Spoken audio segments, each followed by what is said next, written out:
ሂትለር ምን ይላል? የሃይማኖት መጽሐፎቻቸውን በሙሉ መውሰድ ማውደም ይላል። ኦሮሞማ ምን ይላል? ማንኛውም ኦሮሞ በሀበሻ ለቅሶም ሆነ ሰርግ ላይ መሳተፍ የለበትም፣ በቤታቸውም አብሮ መጸለይ የለበትም ይላል። በመላ ሀገሪቱ 500 አዳዲስ መስጊዶች ተሰርተዋል። ከነዚህም ጋር 47 እስላማዊ ትምህርት ቤቶች፣ 97 የቁርአን ትምህርት ቤቶች ተከፍተዋል። አባ ይገደባል አህባሽ ይወገዳል ስንል ይሄው አህባሽ ይወገዳል አሉ የእምነት ነፃነትን እየተቃወሙ ነው። እንትን ያረክሳል ምን ነገር የበሰበሰ አሮጌ ታሪክ ነው አልፏል። እንወጀቱ አመናች ሪፎርሚ በርባችስ ሪፎርምን ሁንድ ከኛ ፍንኩን ሞዩ የሶዶ ኮሪደር ልማት የማርያም ቤተክርስቲያንን መንካት አይችልም። እኔ እንደ አንድ መሐንዲስ እንደመሆኔ መጠን የኮንስትራክሽን ህጉ ምን ይላል ነው በቃ ዋናው።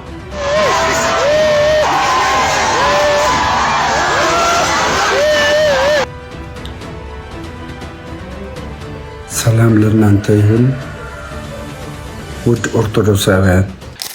ሰላም ጤና ይስጥልኝ። እንዴት አደራችሁ? እንዴት ዋላችሁ? እንዴት አመሻችሁ? አምላክ አበ ቅዱስ እግዚአብሔር ስሙ ዛሬም ዘወትር የተመሰገነና የተወደሰ ይሁን። በአዲስ መርሃ ግብር በአዳዲስ መረጃ ተመልሼ መጥቻለሁኝ። መግቢያ እንደተመለከታችሁ ሆኖ አንዳንድ ጭማሪ መረጃዎችን በጽሁፍ ያሉትን ደግሞ የምናቀርብ ይሆናል። ላይክ ማድረጋችሁን ሼር ማድረጋችሁን አትርሱ። በአዲስ ቤተሰብ ከሆናችሁ ደግሞ ሰብስክራይብ ማድረጋችሁን እንዳትረሱ።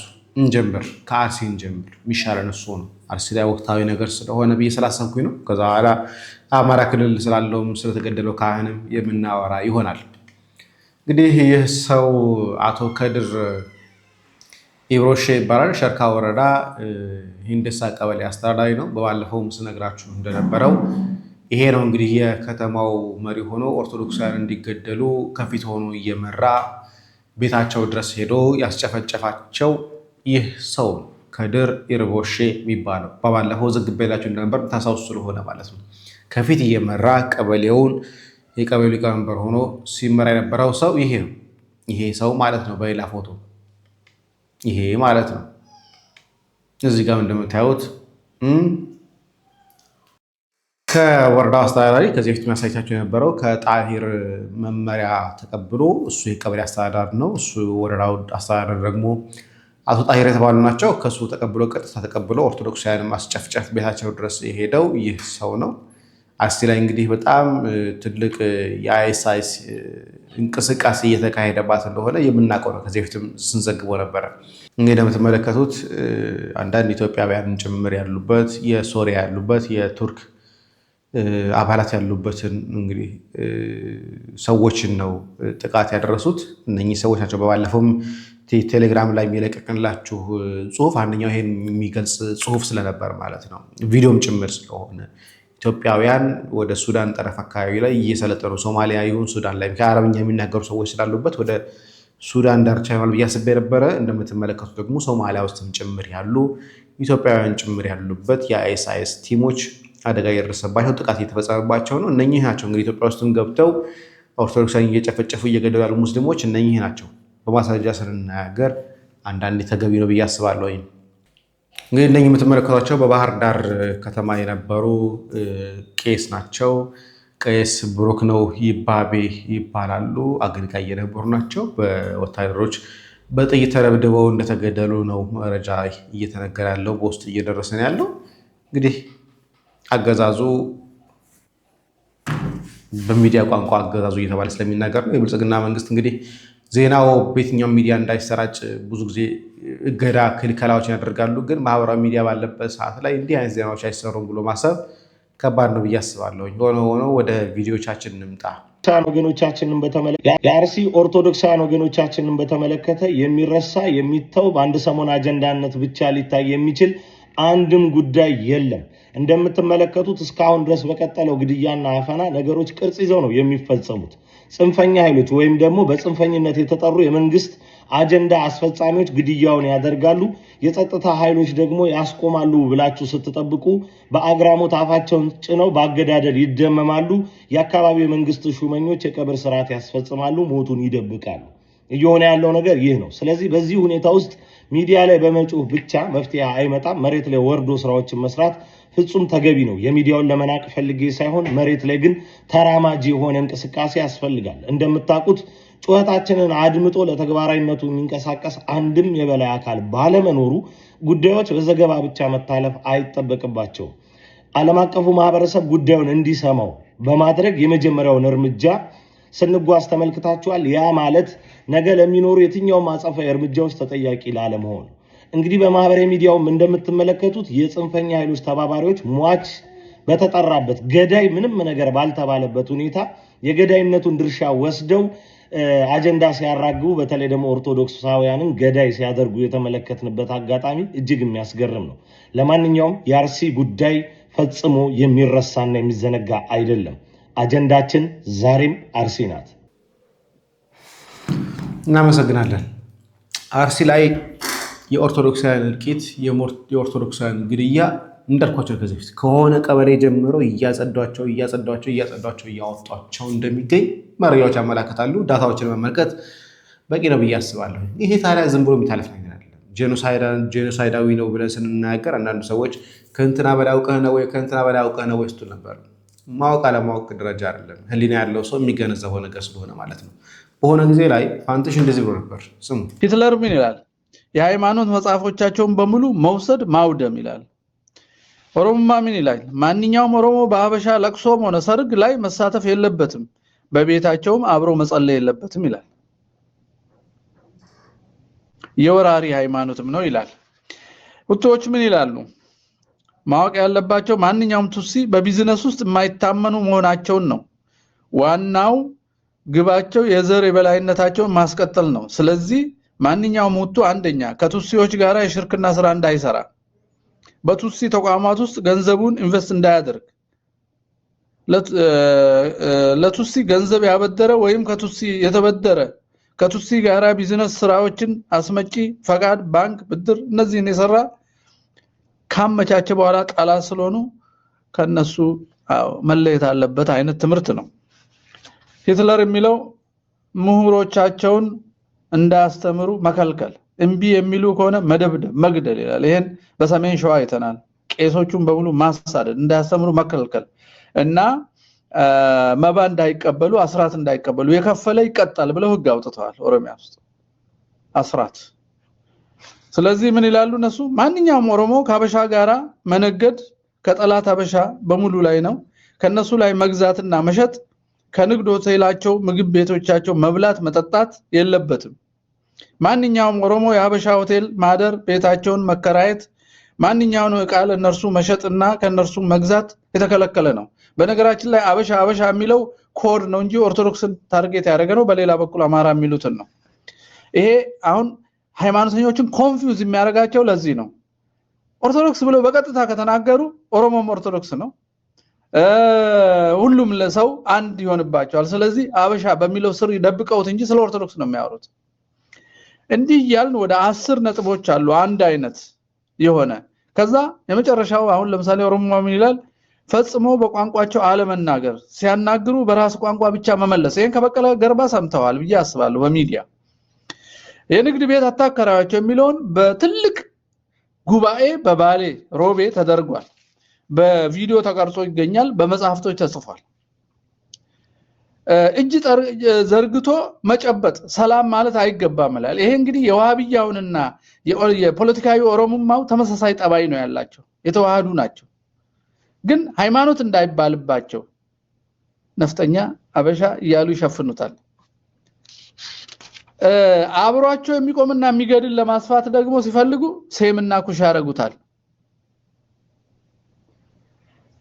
እንዲህ ይላል። ማንኛውም ሁቱ የትም ቦታ ቢሆን አንድነታቸው እንዲህ ይሄዳል። ናዚ ደግሞ ቤቶቻቸውን በመዝረፍ በማቃጠል በማውደብ ማሰቃየት ይገባቸዋል። ስለዚህ አይሁድ መኖር ያለባቸው በጎዳና ነው። ቅድም ብያለሁ። እዚህ ደግሞ ምን ይላሉ የኛዎቹ?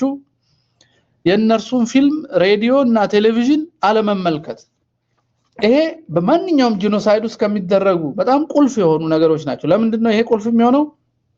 በአንድ ሀገር ውስጥ ይኖሩ የነበሩ ሰዎች ስለተዋሃዱ እርስ በርስ ለመገዳደል እሺ አይሉ፣ አይጨካከኑ። ለዚህ ነው ሙስሊሞች ክርስቲያኖችን የሚደብቁት። አሁን አርሲ 2 ሙስሊሞች የተገደሉት ኦርቶዶክስ ደብቀው ነው። ኦርቶዶክስ በደበቃቸው ተገደሉ። ያንን መተው የኛ ተቋማት እስላምም ተገደለ ይላል። የተገደለው ኦርቶዶክስ ስለደበቀ ነው። ይሄንን ማስመሰልና ቲያትር ቅስናና መስቀል ይዞ የሚሰራ ሰው ምን አይነት ንሳ እንደሚገባው አላውቅም። ይሄ መስቀሉንም ልብሱንም አስቀምጦ ህይወቱ ሙሉ ቆሎ የበላ ጫካ ነው መኖር ያለበት። ይሄ ስነሃዳሪ ነው። ስነሃዳሪነት በጣም አደገኛ የሆነ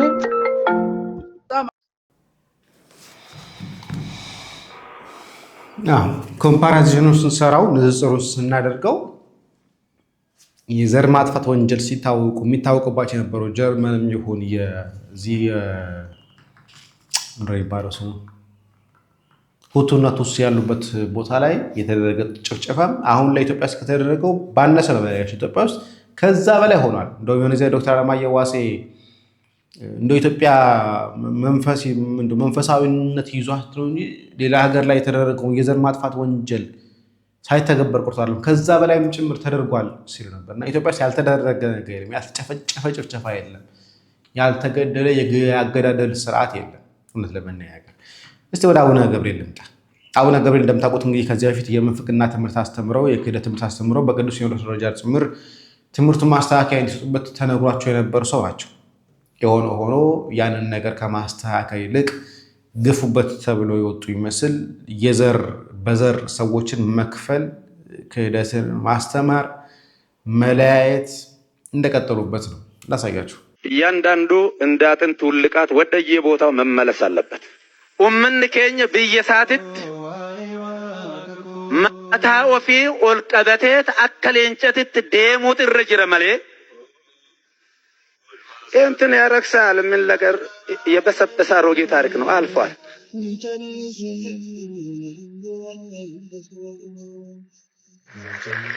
ሄኖጀቶ መናች ሪፎርሚ በርባችስ ሪፎርምን ሁንድ ከኛ ፍንኩን ሞዩ ሁንዳፉ አንተው ሪፎርም ኩን አከ ብሻንት ሁንዳፉ አንተው ውሃማ ሪፎርም ውሃማ የሆነ ውሃ ጣዕም የለውም፣ ጠረን የለውም፣ መልክ የለውም። ለዚህም ነው ለሁሉም ነገር አስፈላጊ የሚሆነው። ውሃ በሽታ ነው የሚል ፍጡር እስካሁን ድረስ አልተነሳም። እንካን ያመማት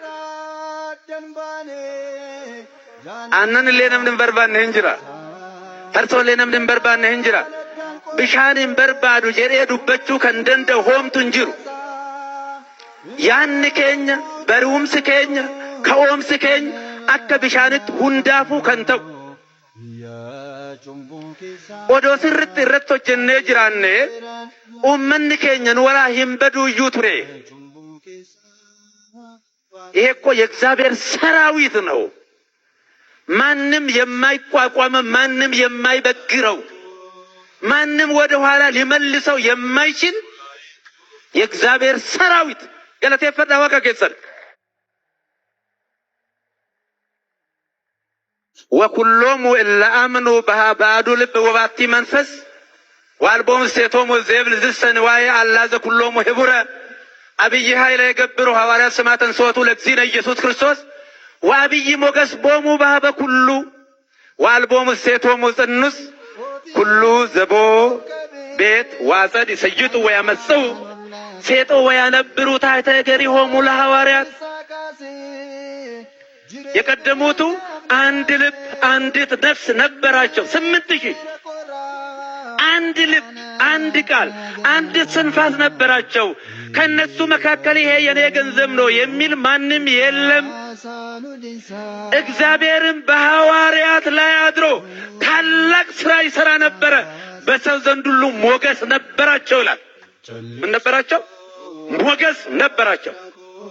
አፋን ከኛ እንዱበን አፋን ብራጅ ብሬት ይሞት ሜኬኞ መከና ኩኖንስኑ አሱማ ለፈከና ብረት ደለኔት አፋን ብራ ኩመ በረን ከነት ኩንስ ሞዩ ማልተ ወዶ በረተን ይጋሪዳ ጀቹ ደፊ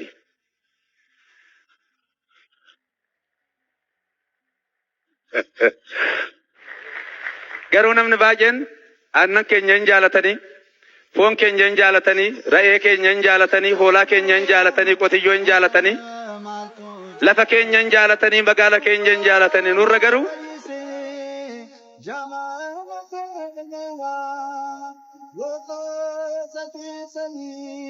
እያንዳንዱ እንደ አጥንት ውልቃት ወደየቦታው መመለስ አለበት።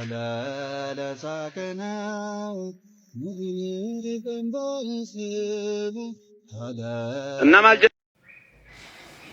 አሁን እነኚህ ሰዎች ነገ ቅዳሴ አብሮ የሚቀድሱ ይመስሏቸዋል? እኛን እንደዚህ ቢያስተምሩን ኖሮ በሬያችንን ይወዳሉ፣ ፍየላችንን ይወዳሉ፣ በጋችንን ይወዳሉ፣ ወተታችንን ይወዳሉ። እኛን ግን ሲል የሚያስጨበጭባቸው እኛ ኦሮሞዎችን እንደማንወድ እኛ አላቅም። እኔ ስለማይወክልኝ እኔ ስለማያገናኝ ኦርቶዶክሳውያን የኦሮሞ ኦርቶዶክሱን እንደማይወዷቸው ወይ ደግሞ እስቲ አማራ ብለን እናስበው ወይ ደግሞ ትግሬ ብለን እናስበው ኦሮሞዎችን እንደማይወዷቸው ከነሱ የሚገኘውን በሬያቸውን ወተታቸውን ወይ ደግሞ ብራቸውን ብቻ እንደሚወዱ ነገር እነሱን እንደማይወዱ አድርገው ይናገራሉ። አሁን እነኚህ ሰዎች እንግዲህ ሰልጥነው ከዚህ የወጡ ሰዎች ነገ አብረው እንዴት አድርገው በአንድ ቤተ መቅደስ ሊያገለግሉ እንደሚችሉ ማሰብ ነው። ተሐድሶ ያስፈልጋል ሲሉ ነበር። የሚታደስ ነገር አለበት ሲሉ ነበር። ከመናፍቅ ጋር የዋለ ሆዱን የወደደ ሰው መጨረሻው እንደዚህ ነው የሚሆነው። በነገራችን ላይ ግን ደስ የሚለው ነገር የእኛ አባቶቻችን ቅዱስ ሲኖዶሱም የተኛ የወሰነውን ውሳኔ ማስፈጸም የማይችል አቅመ ቢስ ስለሆነ ግን ይኸው ማንም እየተነሳ የሚቀልድባት ማንም እየተነሳ የሚያፍባት ግን ሲሆን እናያለን። አንድ ሁለት ጉዳዮች ከእስልምና ጋር አያይዘን እንመልከት። ዳንኤል ክብረትንም በዚሁ አያይዘን እንመለከተዋለን። ከዚህ እንጀምር። አባይ ይገደባል፣ አህባሽ ይወገዳል ስንል ይሄው አህባሽ ይወገዳል አሉ የእምነት ነፃነትን እየተቃወሙ ነው። ይህን አሉ ማለት እያንዳንዱ እምነት የተሰጠውን መብት መጣሳቸው ነው። እንዴት ይወገዳል ይላሉ? የእምነት ነፃነት ላይ ገቡ ተብሏል። አሁንም ቢሆንም ማስረግጠው ይወገዳል ስንል ከመስጂዶቻችን አያቶቻችን ከገነቡት ከመጅሊሳችን ማለታችን ነው እንጂ እንዳመለካከት የተሰጠው መርከዝ ውስጥ ሊኖር ይችላል። በመላ ሀገሪቱ 500 አዳዲስ መስጊዶች ተሰርተዋል። ከነዚህም ጋር 47 እስላማዊ ትምህርት ቤቶች፣ 97 የቁርአን ትምህርት ቤቶች ተከፍተዋል። በ1998 ዓመት የተሰሩትን ሳይጨምር በአዲስ አበባ 160 መስጊዶች ይገኛሉ። ያሉት አብያተ ክርስቲያናት ግን 114 ብቻ ናቸው። የሙስሊሙንና የክርስቲያኑን ቁጥር በአዲስ አበባ ከመስጊዱና ቤተክርስቲያኑ ጋር ስናነጻጽረው የሚከተለውን መልክ ይሰጠናል። ኦርቶዶክስ ከአዲስ አበባ 86.7% ይይዛል። የቤተክርስቲያኑ ቁጥር ግን 114 ነው። እስላም ከአዲስ አበባ ህዝብ 12% ብቻ ይይዛል። የመስጊዱ ቁጥር ግን 160 ነው። ከላይ ከተጠቀሱት 160 መስጊዶች መካከል ከ130 በላይ የሚሆኑት ባለፉት 14 ዓመታት የተሰሩ ናቸው። ይህ ሁሉ እየተደረገላቸው ሙስሊሞች ተጨቆነዋል እያሉ በየአረቡ ዓለም መጮህ ነው። ከአዲስ አበባ ወደ ሐዋሳ መንገድ ስትጓዙ ሰው በሌለባቸው አካባቢዎች እንኳን ሳይቀር መስጊዶች በየ5 እና 10 ኪሎ ሜትር ርቀት ተገንብተዋል።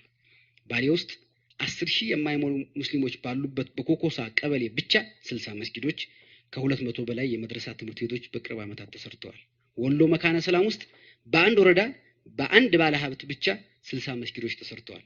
አጋራ ከተማ 7 መስጊዶች ተገንብተዋል። ደሴ በሀገረ ስብከቱ ፊት ለፊት መስጊድ ለመስራት በሙግት ላይ ናቸው። ሀገሪቱን ለመቆጣጠር ባላቸው የረጅም ጊዜ ዓላማ መሰረት ተከታዮቻቸው ከሳዑዲና መሰል ሀገሮች አክራሪዎች በሚመጣ ገንዘብ ድጋፍ በኢኮኖሚ የበላይነቱን የመያዝ እንቅስቃሴ በማድረግ ላይ ናቸው። ለምሳሌ ሙስሊሞች በንግድ ያልገቡበትን ቦታ አጥንቶ የሚያቀርብ ተቋም አለ። በአዲስ አበባ መርካቶ በሞኖፖሊ በሚሰሩ የንግድ ወረራዎች ምክንያት ክርስቲያን ነጋዴዎች የማይገቡባቸው የንግድ መስኮች እየተፈጠሩ ነው። ለምሳሌ ጎጃም ውስጥ የእስላም ምግብ ቤቶችን የማስፋፋት ዘመቻ ተጀምሯል። ትግራይ ውስጥ 95.8% ኦርቶዶክስ ነው። አፋር 4.3% ነው ኦርቶዶክሱ።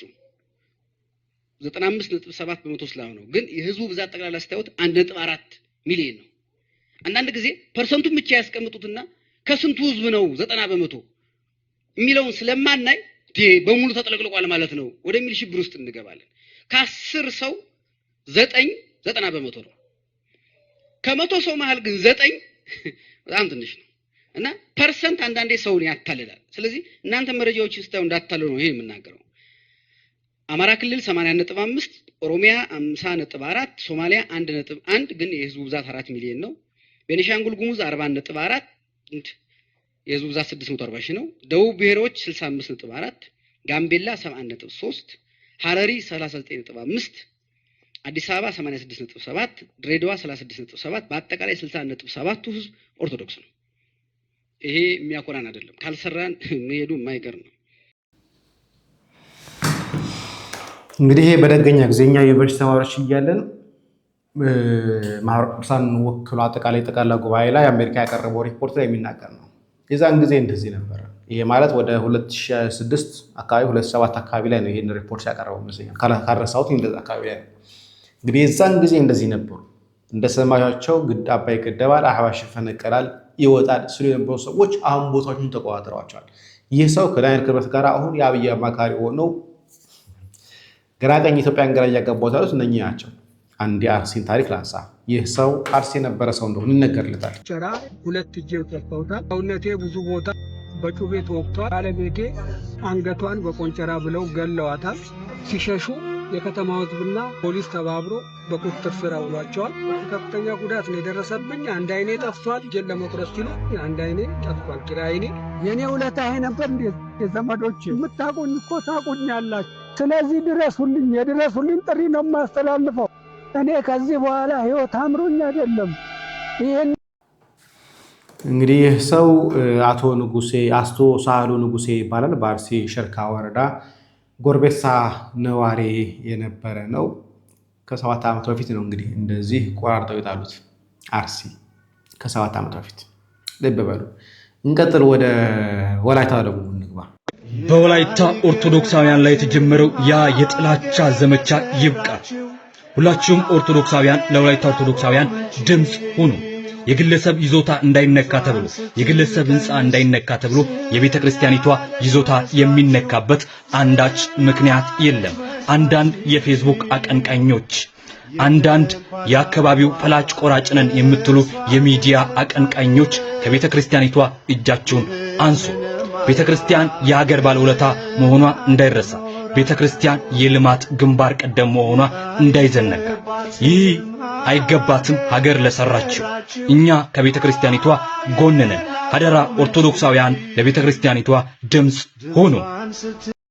የሶዶ ኮሪደር ልማት የማርያም ቤተ ክርስቲያንን መንካት አይችልም።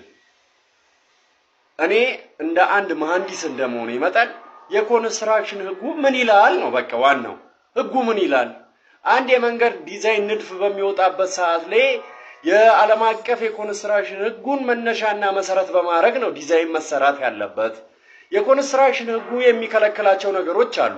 አንድ የመንገድ ዲዛይን በሚሰራበት ሰዓት ላይ የቤተ አምልኮ ስፍራዎችን እንደ ቤተ ክርስቲያን እንደ መስጊድ የመሳሰሉትን ክሮስ ማድረግ አይችልም ነው የሚለው። በቃ መንካት አይችልም። ጥንታዊ ሙዚየም በቅርስነት የተመዘገቡ ሙዚየሞችን መንካት አይችልም። የመቃብር ስፍራዎችን መንካት አይችልም። እድሜ ጠገብ እንኳን ቤተ ክርስቲያን እድሜ ጠገብ ዛፎች ዋርካዎችን መንካት አይቻልም ነው የሚለው ህጉ። በቃ እንደዚህ አይነት ነገሮች ሲያጋጥሙ ዲዛይን አላይመንትን ሽፍት አድርገው ነው የሚለው። በቃ አላይመንትን ሪቪው አድርግ። ለምን ቤተ ክርስቲያኗን ታርጌት ታደርጋለህ እንዴ? ይሄ እኮ ብዙ ነገር ሊቀሰቅስ የሚችል ነገር ስለሆነ ነው። ህጉን ተንተርሰ፣ ህጉ ከልክሎታል። ህጉን ተንተርሰ ነው ዲዛይን መስራት ያለብህ እንዴ። እማያቅ ሰው አያቅም። የሚያቅ ሰው ባለበት ሀገር ላይ ግን እማያቀው ሰው ቢያራግብ ችግር የለውም። የሚያቅ ሰው መሐንዲስ የሆነ አካል ግን እንዴት እንደዚህ አይነት ስህተት ይሰራል? ስህተት መሰራት የለበትም። በቃ ኮንስትራክሽን ሎን መነሻ አድርገ ነው ዲዛይን መስራት ያለብህ። ቤተ ክርስቲያኗን የልማት ጠል አድርጋችሁ አትሳሏት። በቃ ህጉ አይፈቅድም። እናመሰግናለን ወንድማችን፣ እግዚአብሔር ይስጥልን። ድሬዳዋ ዩኒቨርሲቲ አብረን አንድ ባች ነበርን። እኔ ኮንስትራክሽን ስመርጥ እሱ ሰርቬይ ነው የመረጠው። ሰርቬይ ላይ በጣም ጎበዝ ነበር። አሁን ደግሞ ለቤተ ክርስቲያን ቆሟል። ሙያውን ተገና አድርጎ ሙያው በሰርቬይ በምህንድስናው በሰርቬው ላይ እንዲህ አይደለም። ኮንስትራክሽን ደግሞ የስለተማርኩት ደግሞ አውቀዋለሁ ምን እንደሚል። ግን መንግስት ህግ አይሰማም። ከህግ በላይ ነኝ ብሎ የሚያስብ አካል ስለሆነ እንደፈለገ ያደርጋል። አንድ መጨረሻ ላይ ግን አንድ ማስጠንቀቂያ ብቻ ግን ልናገር። ወንድማችን ደምረው ጋር በተገናኘ ነው። እንግዲህ ደምረው ወደ ኦርቶዶክስ ከመጣ ትንሽ አሁን ቆየት እያለ ይመስለኛል፣ ወራት አስቆጥሯል። ግን ችግሩ ምንድነው? የመጣበትን ዓላማ ወይ ደግሞ እንደፈለገው አልሆነለትም መሰለኝ። ወይ ደግሞ ኦርቶዶክስ ከሆነ በኋላ አገኛለሁ ብሎ ያለውን ነገር ያገኘ አልመሰለኝም። በዛ ምክንያት እየተናደደ ይመስለኛል። እና ያልሆነ ስሜት ውስጥ ሆኖ ነው ወደ ማህበራዊ ሚዲያ እየመጣ ያለው። ወደ ቲክቶክ ላይ እየገባ ያለው በጤነኝነት ስሜት፣ በመንፈሳዊነት ስሜት፣ በኦርቶዶክሳዊነት ስሜት አይደለም እየመጣ ያለው። እና ይሄ ነገሩ እየጎዳ ያለ ይመስለኛል። እስቲ አንድ ቪዲዮ እንመልከትና ልመለስ። እኔ ያያ ዘደደታ ወደዋለሁ ማርያምን አታችሁ ትበዳ እያንዳንዳችሁን ያያ ዘደደታ ይበልጣችኋል። ገባችሁ? ጋዲሳ እኔ ከመጣ በጣም ቆይቷል። በጣም ማለት ነው። ጋዲሳ እስኪ ለምን ብላችሁ ጠይቁት። ለምን ደምሮ ቤት የማትገባው ብላችሁ ጠይቁት። መልስ ካለው እኔ ከነ መረጃ መጣበታለሁ። ጋዲሳ እኔ ቤት ለምን የማይገባው? ውጣ ውጣ አትበል በእናትህ። ጋዲሳ እኔ ቤት ለምንድን ነው የማይገባው? ምን ንገሩኝ እስኪ። ደፋር ዋ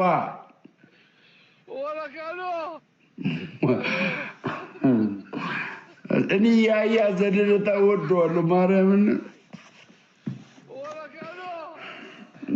አታችሁ ትበዳ እያንዳንዳችሁን ያያ ዘደደታ ይበልጣችኋል። እያንዳንዳችሁ ማለት ነው። ምድረ ምቀኛ ሁላ ያያ ዘደደታን የሚያክለው የለም። እኔ የምሰማው ለዚህ ነው።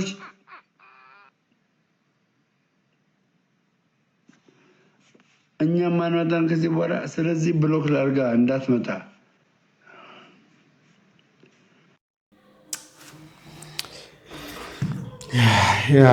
አንዳንዴ በስሜታዊነት ሆነ የምንናገራቸው ነገሮች ሳናስብ የምንናገራቸው ነገሮች ሆነ በሌላ ስሜት ውስጥ ሆነ በሌላ ነገር ላይ ተጽዕኖ ውስጥ አድረን የምንናገራቸው ነገሮች ነገ ስናያቸው ይቆጩናል።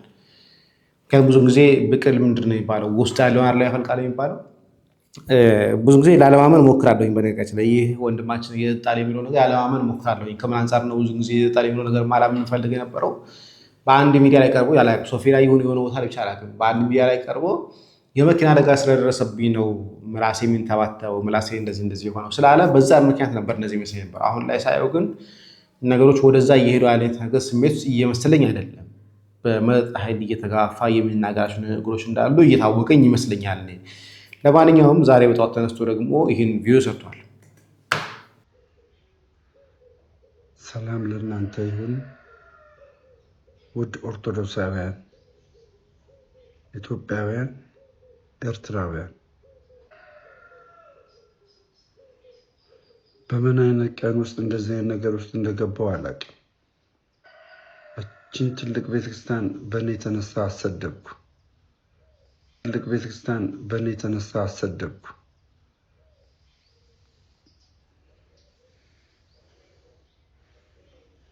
ወንድሞቼና እህቶቼ በእውነት በጣም መናገር እንኳን በቃ አቃተኝ። እንዴት መናገር እንዳለብኝ አቃተኝ። በጣም እንዴት መናገር እንዳለብኝ አቃተኝ። በጸጸት ተጎዳው። ጸጸት ጎዳኝ። በጣም ትልቅ ጥፋት አጠፋው። ትልቅ በህይወቴ ትልቅ ጥፋት፣ እንደ እድሜ ያልሆነ ትልቅ ጥፋት አጠፋው። ትልቅ ጥፋት አጠፋው። ስለዚህ ውድ ኦርቶዶክሳውያን ወንድሞቼና እህቶቼ ሰይጣን እድል ፈንታ አያገኝ። እኔ ግን እናንተን ይኸው ተንበርክኬ ይቅርታ ጠይቃችኋለሁ። አሳዝኛችኋለሁ። ስም አልጠቅስም። ሁላችሁም ወንድሞቼ በተለይ የማይሆን ስድብ የሰደብኳችሁ እኔ ወዳችኋለሁ፣ ግን ይቅርታ አድርጉልኝ እንጂ እንደው በክርስቶስ ፍቅር ይቅርታ አድርጉልኝ። እስከዛ እኔ ከእግዚአብሔር ጋር ያለኝን ሪሌሽንሽፕ ከንስሐ አባቴ ጋር ተነጋግሬ እጨርሳለሁ። ግን ትልቅ በደል በደልኩ፣ በጣም አሳዘንኩ። ቀኑን ግን እስከምጨርስ እወዳችኋለሁ፣ አመሰግናለሁ። እስከተወሰነ ጊዜ ትንሽ ራሴን ልመልከት። ግን ይቅርታ አድርጉልኝ፣ ሁላችሁንም ይቅርታ አድርጉልኝ። እወዳችኋለሁ። በእውነት በጣም ነው የተሰማኝ። በጣም እንግዲህ ካየው በኋላ ይሁን ወይ ደግሞ እነ ዲያቆን ዘማርያም ተቆጥተውት ይሁን ማን እንደተቆጣ ባላቅም እንግዲህ ተመልሶ ይቅርታ ጠይቋል። ያሳዝናል። ስሜታዊ ስንሆን አንዳንዴ አንደበታችንን መጠበቅ፣ አንደበታችንን መቆጣጠር ትልቅነት ነው ብዬ አስባለሁ። ትልቅ ሰው ሙያ ነው ብዬ ነው የማስበው እና ሁላችንም ቢሆን አንደበታችንን ልንቆጣጠረው፣ አንደበታችንን ገታ ልናደርገው፣ ለተወሰነ መጠን ለተወሰነ ጊዜ ራሳችንን መቆጣጠር እስከምንችል ድረስ ነገሮቹ ረገብ ብናደርጋቸው ጥሩ ነው ብዬ አስባለሁ። እስቲ ይህን ነገር ደግሞ ላሳያችሁ።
እንግዲህ ይህን ህዝብ ይጫወቱበታል።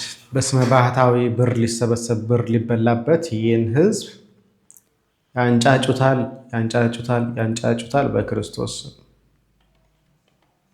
ህዝብ ግን አንዳንዴ እንደ ህዝብ ብዙ ጊዜ መናገር አልወድም። ግን